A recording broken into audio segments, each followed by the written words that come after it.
Good evening Gaurav ji.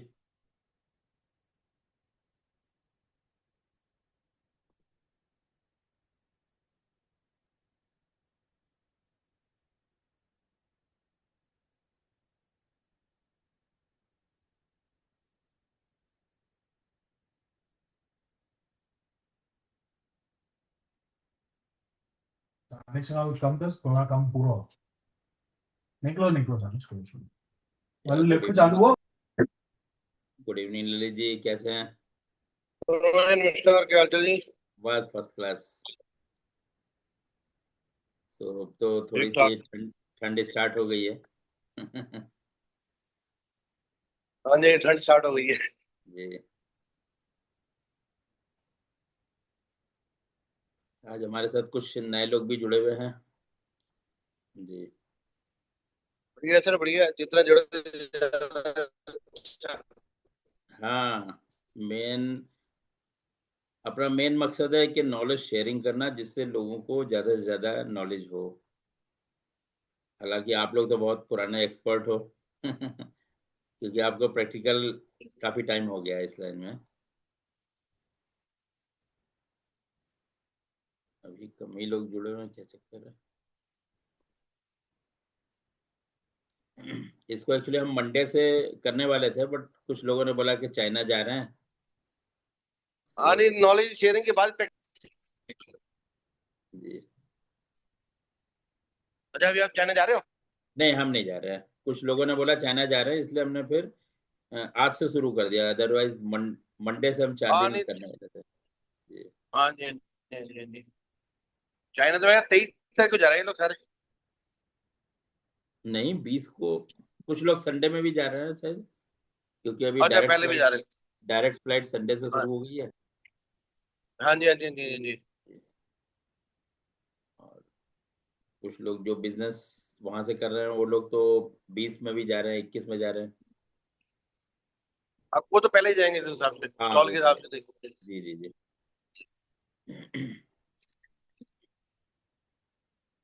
अच्छा वर्मा जी, जैसे black matte का या मैट का कोई हम बनाते हैं, जो हम पैरामीटर निकालते हैं, हम्म। जब हम उसकी ग्लॉस अगर बढ़ाते हैं हम्म। तो कई बार पील इफेक्ट या लहर आ जाता है, तो उस पर हीट का इफेक्ट होता है? नहीं, देखिए, जो जैसे जैसे हम पॉलिस्टर इंक्रीज करते जाएंगे तो हल्की ऑरेंज पील आएगी। अच्छा, लेकिन अगर पॉलिस्टर इंक्रीज नहीं करेंगे तो वो ग्लॉस नहीं पड़ेगी? हाँ, ग्लॉस नहीं बढ़ेगी।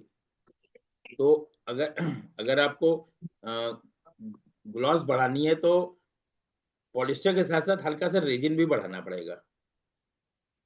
सपोज आप मतलब 40। 58 कैसे? नहीं, आप 58% पकड़ ले अगर हम। 58 तो बहुत हो गया, इतना नहीं जाना है। 52-53% बहुत है। लोग एक्चुअली मैट अगर ब्लश, अप टू हम लोग भी अप टू द मार्क के 48% पे हिसाब से बनाते थे। जाना हो, हम लोग 48% पे बनाते थे। उस टाइम तो बनाते थे। आज की डेट में कई स्पेशलिटीज मांगते हैं, तो हम 58, 65, हम्म। 70 तक भी जा रहा हूँ। अच्छा, वो तो फिर वो बिल्कुल ऑरेंज डिमांड, पील फ्री हो गया। हाँ हाँ, वो डिमांड के ऊपर है जैसे। जी। ओके।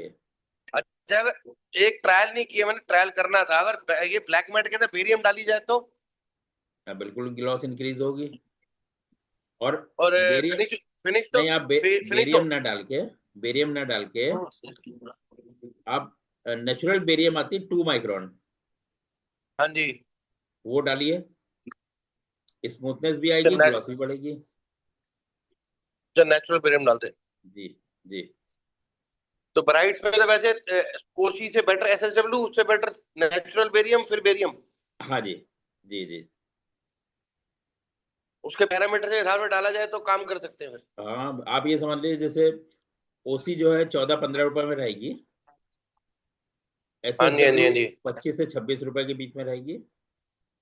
हम्म। और जो नेचुरल बेरियम है वो ऑलमोस्ट 46 रुपीज के आसपास है। हाँ जी, हाँ जी। बेरियम फिर आ जाएगी 58 से 60 के बीच में। हाँ तो अगर आपको ग्लॉस बढ़ानी है, आप नेचुरल बेरियम डालिए 46 रुपीज वाली। ठीक, हम्म। करके देखते हो, ट्रायल ही चल रहा था एक किसी का। अच्छा अच्छा ग्लॉस बढ़ा रहे हैं तो ऑरेंज पिल आ जाती है। रेजिन परसेंटेज चली गई 58। जी जी जी। तो उसमें अगर आप वो इतने ज्यादा रेजिन डाल रहे हैं तो हम्म, उससे बेटर आप 50-50 वाला पॉलिस्टर डालिए। अच्छा हम्म। अच्छा, तो 50-50 वाला पॉलिस्टर। 50-50 वाले पॉलिस्टर में क्या होगा, आपका इपॉक्सी ज्यादा रहेगा थोड़ा। हाँ जी हाँ जी। रेजिन परसेंटेज कम रखेंगे तो भी रिजल्ट अच्छे आएंगे। तो आपका 50-50 के अंदर उसको 70-30 कर दें। 50-50 में जैसे अगर इपॉक्सी और पॉलिस्टर इक्वल लेंगे तो वो तो ग्लॉसी का फॉर्मूला हो गया। हाँ जी हाँ जी। सपोज 100 किलो का बैच है और आप 60 किलो का रेजिन 60% रेजिन परसेंटेज ले रहे हैं, हाँ तो जी आप 30 किलो इपॉक्सी 30 पॉलिस्टर करेंगे तो ये ग्लॉसी हो गया। हाँ जी। आप क्या करिए, 40 इपॉक्सी करिए और हम्म, 20 पॉलिस्टर कर दीजिए, तो जो 10 इपॉक्सी ठीक। रहेगा उस पर हार्डनर आएगा। हाँ जी। जी, इस तरह से उसको ट्रायल भी करके ऐसे देखिए। उसको एसएसडब्ल्यू के साथ में डाल के बेटर किया जा हाँ सकता है फिर तो। बिल्कुल बिल्कुल हो सकता है। फिर तो वो पील फ्री आ जाएगा प्रॉपर। जी जी, मतलब उसमें रेजिन परसेंटेज बहुत ज्यादा नहीं बढ़ाना पड़ेगा आपको। तो ट्रायल कराता हूँ फिर, मंगाता ट्रायल हूँ करें। पॉलिस्टर का। जी जी जी। ठीक ठीक। चलो, अभी तो कम ही लोग जुड़े हैं आज, क्या चक्कर है। चलो, सो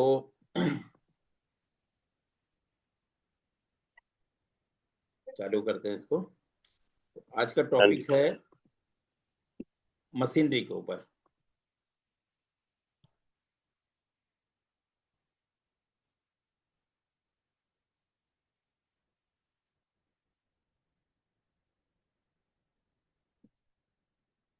So in powder coating, these machines are used high speed disperser, जिसको कि हम लोग HSD भी बोलते हैं, या pre mixing, then extruder, then chilling belt, air classifying mill और ACM,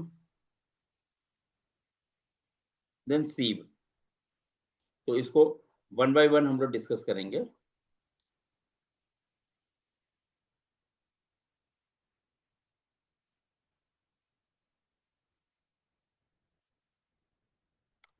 this is flow diagram of plant.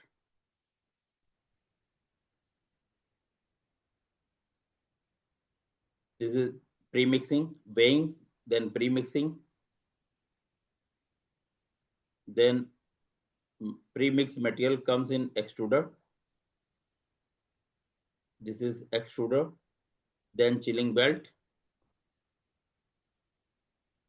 With the help of chilling roll, you get chips.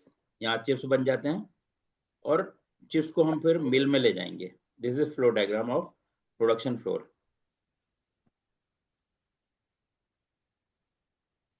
The pre-mixing of powder ingredient before the hot melt compounding process is a critical operation that should not be overlooked.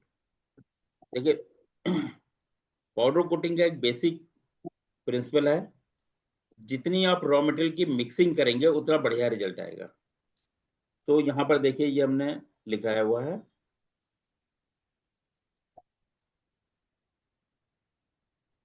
when a powder coating specialist is required about the key of production quality control, the response will be invariably highlight three critical element: pre-mixing and pre-mixing. This is the basic principle. First step, high speed disperser. यहाँ पर भी इसको pre mixing हम लोग करेंगे। Extruder में high speed disperser में होगी dry mixing.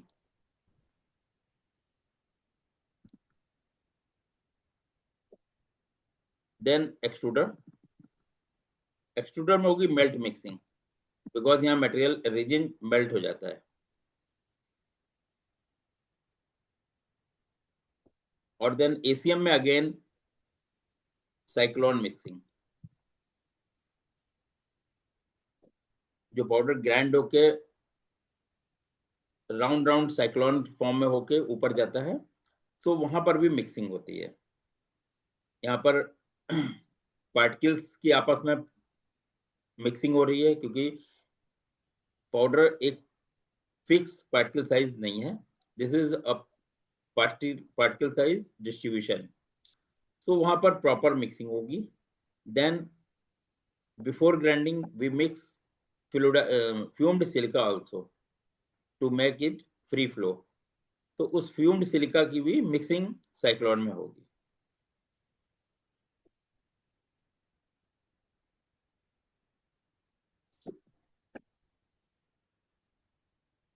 It is also important to note that correcting inadequate pre-mixing through effective extrusion is vertically impossible. अगर आपका प्रॉपर मिक्सिंग नहीं हुआ, देन एक्सट्रूजन में रिजल्ट प्रॉपर नहीं आएंगे।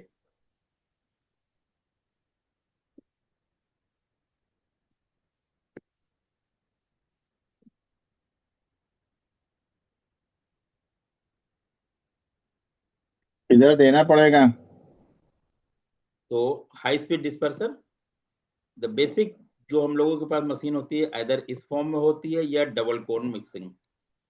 बट एक और मशीन होती है जिसको हम लोग कोनिकल मशीन बोलते हैं या सिलेंड्रिकल, ये इस टाइप से। इसकी हम आपको वीडियो दिखाएंगे किस तरह से वर्किंग करती है।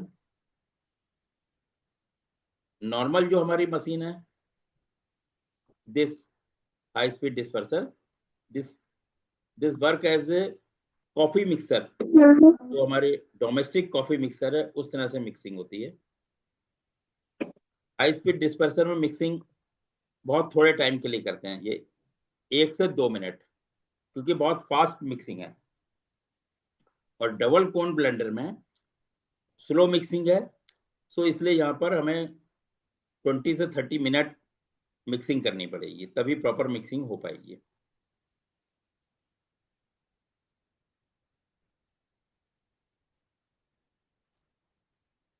ये हाई स्पीड डिस्पर्सर में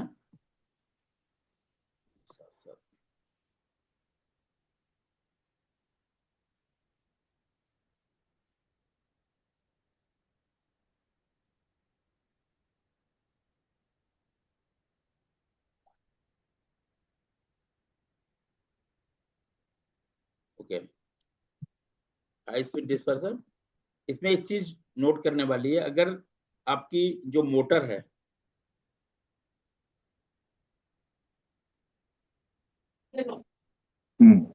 motor is of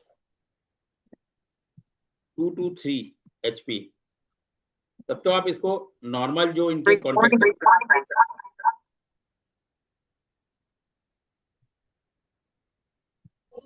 normal starter लगाएंगे आप। ये ध्यान देने वाली बात है। हाई स्पीड में अगर 2 से 3 HP की मोटर है, यानी आपका जो मिक्सर है वो 50 kg यानी 100 kg। सर देखिए किसी का इको हो रही है मेरी आवाज, प्लीज इसको। हाँ, सो यहाँ पर क्या रहेगा, अगर यानी 50 से 60 या 100 से नीचे छोटी मिक्सिंग है तो आप नॉर्मल स्टार्टर लगाएंगे, जिसमें कि ऑन एंड ऑफ होता है। लेकिन अगर आपकी ये बड़ी मशीन हो गई, यानी अगर आपकी 5 to 10 HP की मोटर है, तो इसमें आपको proper panel board, electrical panel board ये लगाना पड़ेगा, जिसमें कि स्टार डेल्टा, ये समझते होंगे आप लोग, स्टार डेल्टा मिक्सिंग मतलब स्टार्टर। स्टार डेल्टा स्टार्टर में क्या रहता है, स्टार्टिंग लोड बहुत ज्यादा लेता है और मिक्सर स्पीड कम होती है, लेकिन विद इन सेकेंड स्पीड एकदम से बढ़ जाएगी। यानी एक बार उसने पूरे मटेरियल को हिला दिया मिक्सर में और उसके बाद प्रॉपर मिक्सिंग होने लगेगी। ये 3 फेज की मोटर में, ये दोनों में ही 3 फेज की रहेंगी मोटर, यहाँ पर भी, और छोटी मोटर होगी वो भी 3 फेज ही रहेगी, सिंगल फेज लोड नहीं ले पाएगा।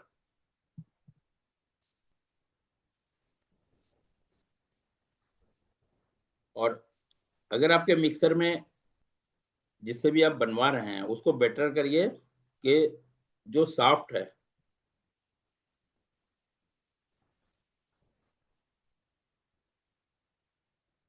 Soft should be based on bearing.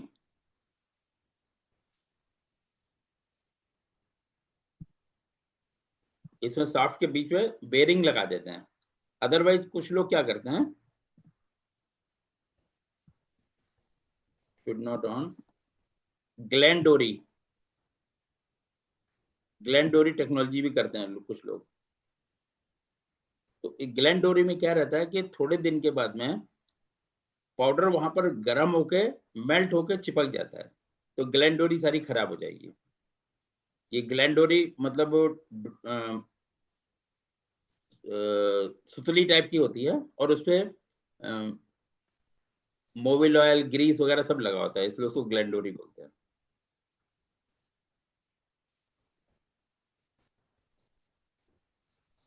तो जब हम लोग मिक्सिंग करते हैं तो देखिए ये 3 स्टेज हमने दिखाई हुई है यहाँ पर मिक्सिंग की।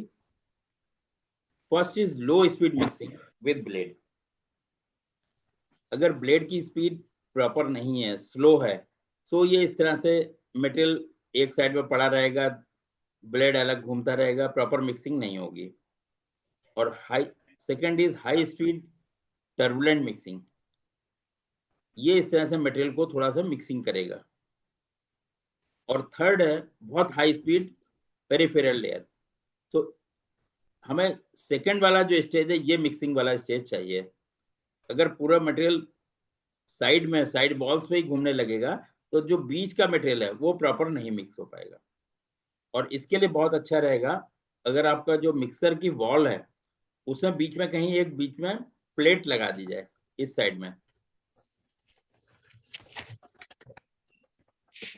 सो जब ये मटेरियल यहाँ पे सपोज ये घूम रहा है और यहाँ पे एक प्लेट लगी हुई है, तो ये इधर से मटेरियल अलग घूम जाएगा और इधर से मटेरियल अलग घूमेगा। तो ये बहुत अच्छी मिक्सिंग होती है अगर बीच में प्लेट दोनों साइड में लगी होगी। अगर आप लोगों ने किसी के पास चाइना की मशीन है उसमें देखिएगा अंदर एक प्लेट लगी होती है।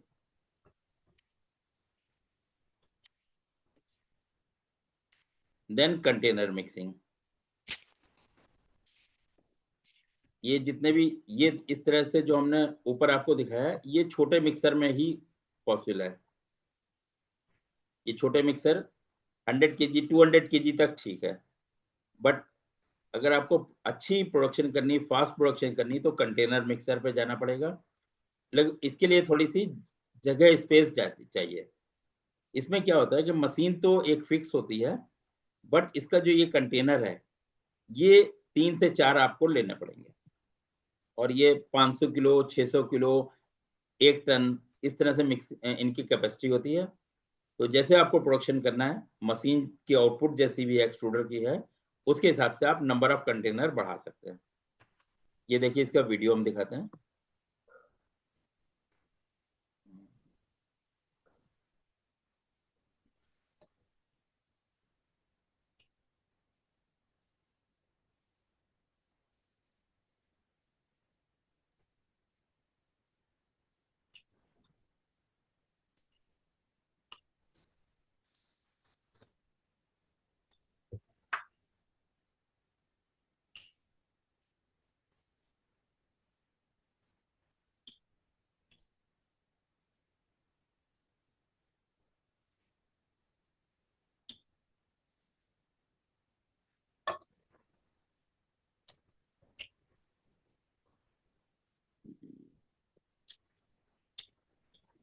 वीडियो भाई मेरा शायद डिलीट हो गया भाई, एक मिनट।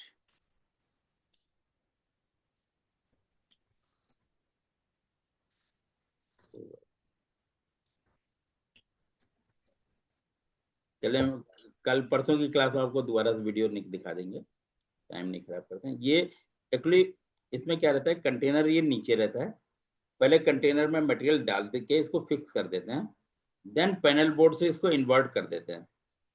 तो अगेन क्योंकि इसमें ब्लेड इस चेसिस पे लगे होते हैं, तो जब ये इन्वर्ट होता है अगेन ये जैसे आपका बैच मिक्सर है उस तरह से ही मिक्सिंग करने लगता है।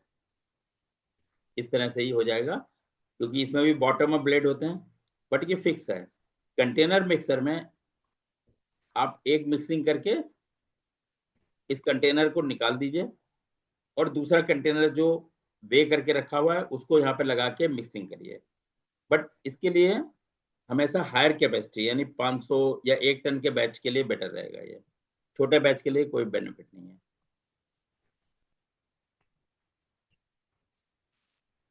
यहाँ तक कुछ क्वेश्चन हो तो आप लोग बताइए, हम देखते हैं मशीन।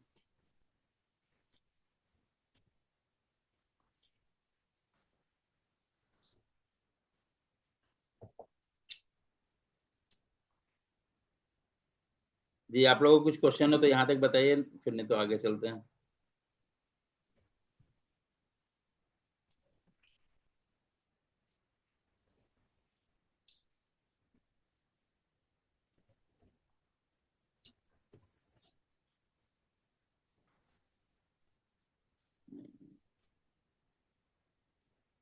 वो वीडियो से डिलीट हो गया है, कोई बात नहीं। सो नेक्स्ट मशीन आती है एक्सट्रूडर।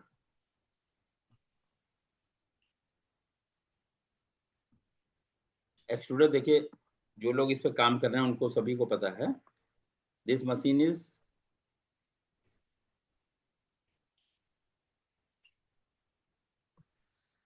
Like this extruder. यहाँ से मोल्टन मटेरियल गिर रहा है, इसमें हम ये प्रोसेसिंग बताएंगे आपको, लेकिन मेनली हमने ये बैरल वगैरह ओपन करके दिखा रहे हैं।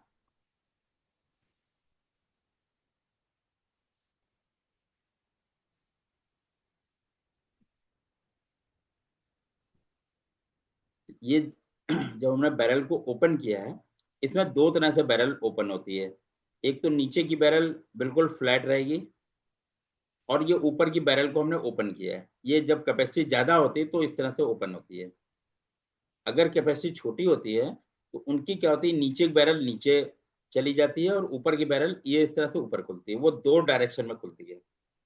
उसमें क्लीनिंग थोड़ी सी बेटर होती है, बट क्योंकि जब बड़ी मशीन होती है, कैपेसिटी ज्यादा है, इसकी एक्सट्रूडर की लेंथ भी ज्यादा है, तो नीचे की बैरल को फिक्स कर देते हैं और ऊपर की बैरल को ओपन करते हैं। तो ये पीछे तो गियर बॉक्स है। गियर बॉक्स में दिस इज डबल स्क्रू या ट्विन स्क्रू एक्सट्रूडर। इसमें एक स्क्रू इधर लगा हुआ है और एक बाद में लेफ्ट एंड राइट दो स्क्रू होते हैं जो कि एक ही गियर बॉक्स से रन होते हैं। ये देखिए जो ओपन स्पेस है, तो जब ये बैरल हम बंद कर देंगे, ये प्रीमिक्सिंग यहां से मटेरियल आएगा। बीच में कनेक्टिंग होज एक लगी होती है, ऊपर से प्रीमिक्सर इस होल के थ्रू इन बैरल स्क्रू के ऊपर गिरेगा। इसके अंदर हीटर एंड होज लगी होती हैं, जो कि देखिए ये लगी हुई हैं, इस टाइप की कनेक्टिंग होके इनमें इलेक्ट्रिकल वायर जा रहे हैं, और इसमें हीटर और होज में चिल्ड वाटर चलता है, जिसको कि हम पैनल बोर्ड से कंट्रोल करते हैं। इसमें अंदर तो देखिए आपको बिल्कुल ऐसे दिखेगा, बट इस ओपन स्पेस को हम लोग 3 या 4 डिफरेंट जोन में डिवाइड कर देते हैं। दिस इज प्री मिक्सिंग, मतलब dry mixing zone first zone, then second zone, और ये mixing zone third zone. First zone का टेम्परेचर 30 से 40 डिग्री। यहाँ पर कोई भी मेल्ट मिक्सिंग नहीं होगी, ना मेल्ट होगा ना मिक्सिंग होगी। देन कन्वेइंग होती है। अभी हम इसको और भी पास से दिखा देंगे आप लोग को। ये इस तरह से, ये केवल कन्वेइंग स्क्रू है। और ये देखिए इसके पीछे, ये कुछ मशीनों में, बहुत अच्छी मशीनों में क्रशर करते हैं। ये जो ऊपर से मटेरियल आ रहा है इपॉक्सी या पॉलिस्टर के जो लम्प्स हैं, क्योंकि बाकी तो ड्राई पाउडर ही रहेगा, केवल इपॉक्सी और पॉलिस्टर के ग्रेन्यूल्स या फ्लेक्स होंगे, उनको ये थोड़ा सा बारीक कर देंगी, क्रशिंग करेंगी, और ये मटेरियल को आगे कन्वेइंग करेंगी। कन्वेइंग करने के बाद यहाँ पर मेल्ट मिक्स, यहाँ पर थोड़ा थोड़ा सॉफ्ट होकर मेल्टिंग शुरू हो जाएगी, क्योंकि इधर टेम्परेचर सेकंड जोन में 70 से 80 डिग्री या 85 डिग्री के आसपास रखते हैं तो यहाँ पर मेल्टिंग चालू हो जाएगी। और ये जो दो पेडल्स हैं इनको एलिमेंट भी बोलते हैं। ये एक दूसरे से कुछ एंगल पे होते हैं, किसी में स्टार्टिंग के 45 डिग्री पर होंगे, किसी में 60 डिग्री के होंगे, किसी में 90 पर मेल्ट मिक्सिंग बेटर होगी। सो जब मटेरियल यहाँ पर मेल्ट होकर आगे बढ़ता है तो ये उसको मिक्सिंग करते हैं। और ये अलग अलग देखिए प्रोफाइल है, इनकी थिकनेस थोड़ी ज्यादा है, इनकी कम है। ये कम इसलिए होती है कि मटेरियल इधर से आके इसको और मिक्सिंग कर देंगे ये, और फिर आगे ये डिस्चार्ज एंड हो जाता है। यहाँ पर यहाँ से मटेरियल निकल जाएगा।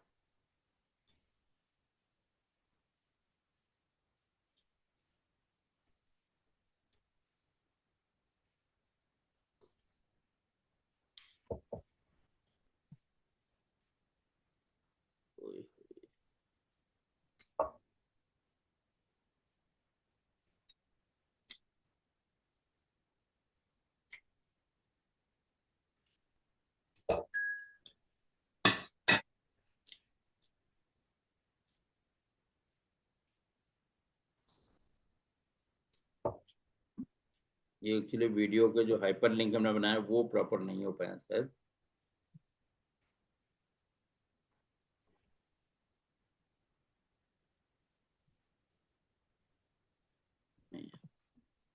कोई बात नहीं, हम नेक्स्ट क्लास में आपको वीडियो दिखाएंगे इसके पे।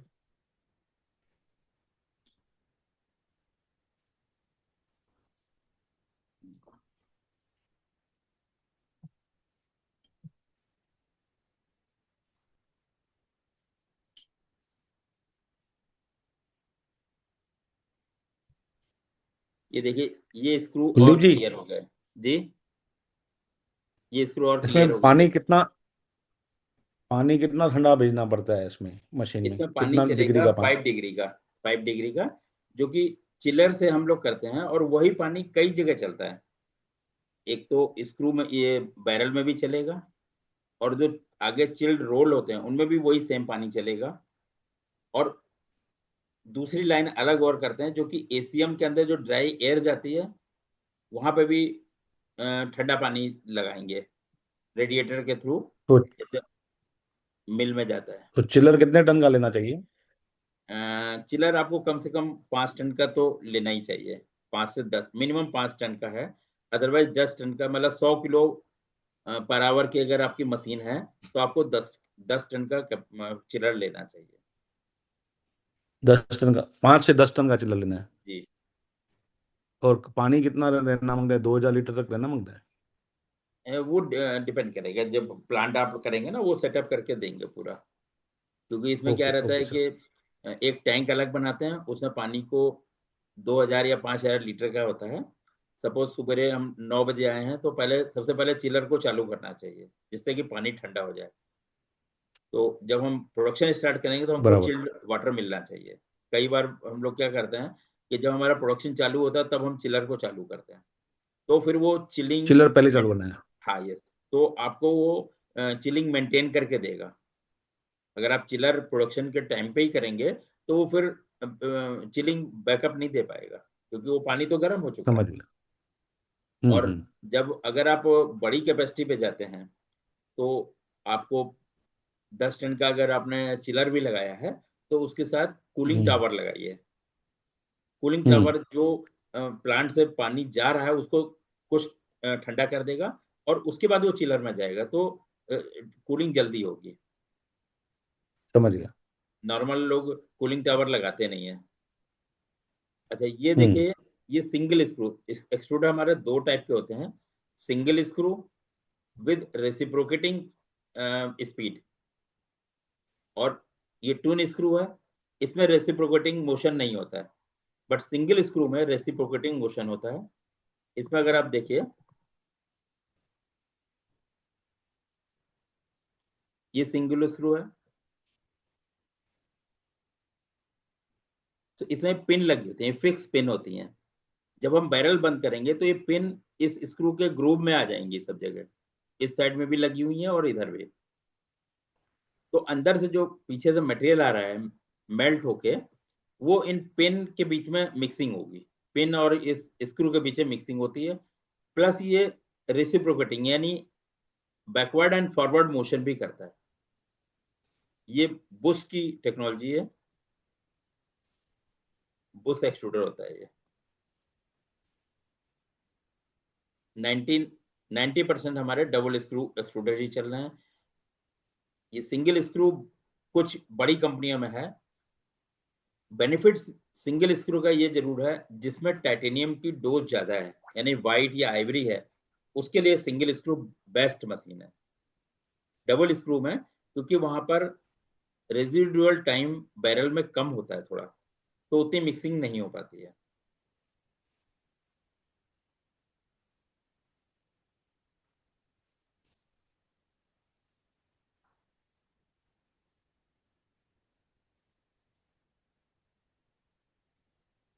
ये एक्सट्रूडर के बारे में सारे डिटेल दिया हुआ है, इसको आप लोग जिसको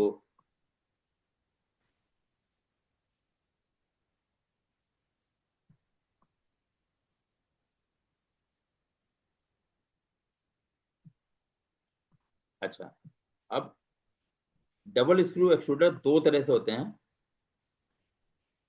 ये इसी की बात कर रहे हैं, क्योंकि ये सेम गियर बॉक्स से रन होते हैं, तो ये coaxial rotating and opposite rotating भी होते हैं। यानी बैरल उसमें गियर बॉक्स को इस तरह से डिजाइन किया जाता है कि दोनों स्क्रू एक साइड में घूमें। अगर ये क्लॉकवाइज चल रहा है तो दूसरा स्क्रू भी क्लॉकवाइज चलेगा, इसको कोएक्सियल रोटेटिंग बोलते हैं, को रोटेटिंग। इसमें द को rotating twin screw extruder is highly efficient machine primarily utilized in the plastic extruder to the mixing, compounding and processing of the material. Then दूसरी मशीन होती है जिसमें गियर बॉक्स थोड़ा सा चेंज करना पड़ता है, और इसमें एक स्क्रू अगर क्लॉकवाइज है तो दूसरा काउंटर क्लॉकवाइज चलेगा, इसको काउंटर रोटेटिंग स्क्रू बोलते हैं।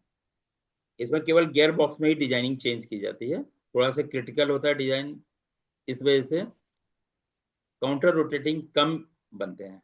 प्लास्टिक में ज्यादा बनते हैं counter rotating, but powder coating में को रोटेटिंग ही है, 99% को रोटेटिंग है।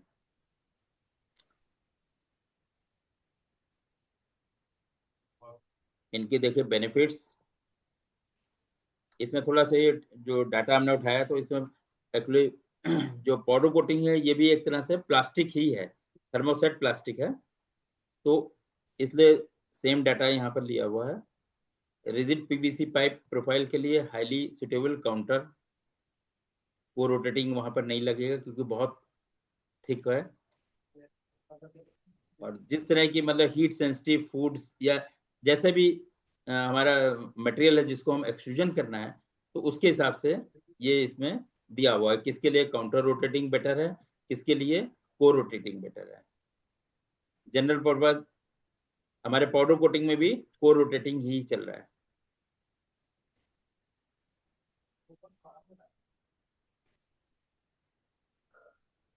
सारे वीडियो गड़बड़ हो गए भाई।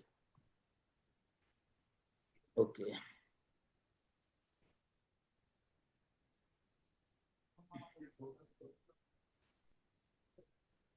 तो इसको हम फिर नेक्स्ट क्लास में लेंगे क्योंकि अब 3-4 मिनट बचे हुए हैं। अगर आप लोगों को कुछ क्वेश्चन हो तो ले लीजिए, बताइए। ये आज का जो क्लास है रिकॉर्डिंग वीडियो मिलेगा ना? हाँ बिल्कुल बिल्कुल मिलेगा। ठीक। पहले की भी वीडियो में दिए हैं सबको रिकॉर्डिंग के हुए, पूरे जितना 2 महीने का क्लास रहा था सारे रिकॉर्डिंग दिए हैं।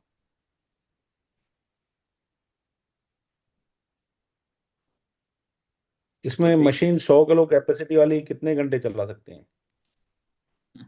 ये तो बहुत ही टिपिकल क्वेश्चन है। देखिए डिपेंड करता है, अगर आप 100 किलो घंटे की मशीन ले रहे हैं और कोई भी कलर आप फर्स्ट टाइम बना रहे हैं तो आपको नंबर ऑफ ट्रायल्स काफी हो जाएंगे, लेकिन जब आप सेकंड टाइम बनाएंगे तो आपको 1 या 2 ट्रायल में कलर हो जाएगा। प्लस बराबर। दूसरी चीज ये है कि अगर आप 100 किलो की मशीन चलाएंगे तो आप ये मान लीजिए 8 से 10 घंटे की वर्किंग में हम उसमें से 500 किलो तक मटेरियल बना सकते हैं। ठीक है, ओके और हमें कोशिश ये करना चाहिए कि हमारा प्री मिक्सिंग बड़े होने चाहिए, क्योंकि प्री मिक्सिंग जितना बराबर। बड़ा होगा, बहुत बड़ा भी नहीं, ठीक है, 200 किलो का कम से कम या 100 किलो का कम से कम लेना चाहिए। कई बार लोग छोटी मशीन ले लेते हैं 20 kg की, 30 kg प्री मिक्सिंग, तो उसमें क्या होगा, आपका नंबर ऑफ वेइंग बढ़ जाएगा। नंबर ऑफ वेइंग बढ़ने से प्लस जो उसमें इंग्रेडिएंट जा रहे हैं, स्पेशली पिगमेंट्स, उनकी डोज बहुत ही कम जाएगी, तो आपकी बैच की रिपीटेबिलिटी थोड़ी सी क्वेश्चन मार्क आ जाता है। कई बार वेइंग में कुछ गलती होगी, क्योंकि वेइंग स्केल सपोज आप 1 kg का लेते हैं और उसकी लीज काउंट सपोज 1 ग्राम है, ठीक है, अब आप उसमें 10 ग्राम का पिगमेंट वजन कर रहे हैं, तो 10 ग्राम मतलब 9 ग्राम से लेके 11 ग्राम तक वो वजन है, क्योंकि उसकी लीज काउंट 1 ग्राम है।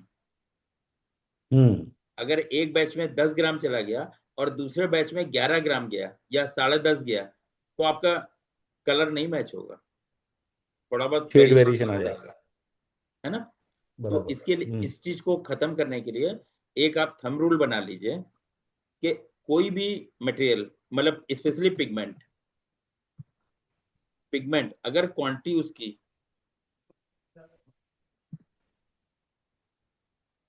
15 ग्राम से कम है,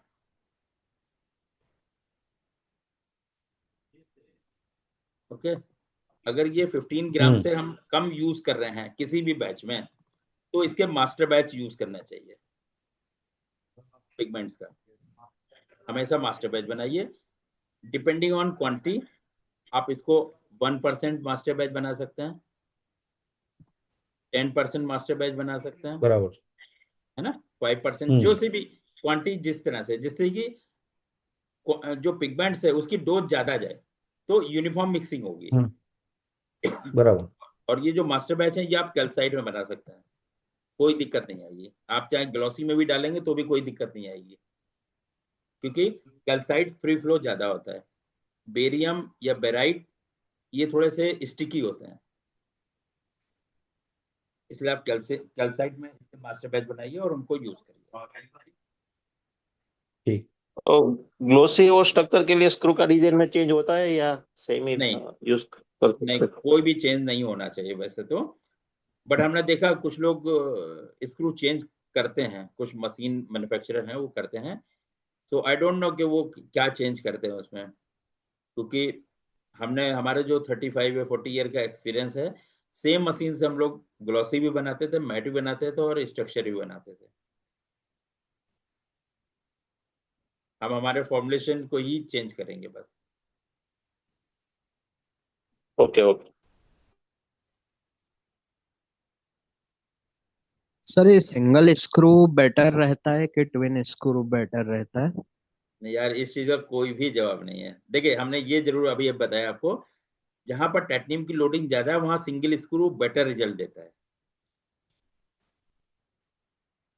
लेकिन ओके। ट्विन स्क्रू भी खराब नहीं है, बल्कि ट्विन स्क्रू ज्यादा मतलब यूसेज में इस टाइम बहुत है, 99% डबल स्क्रू ही है,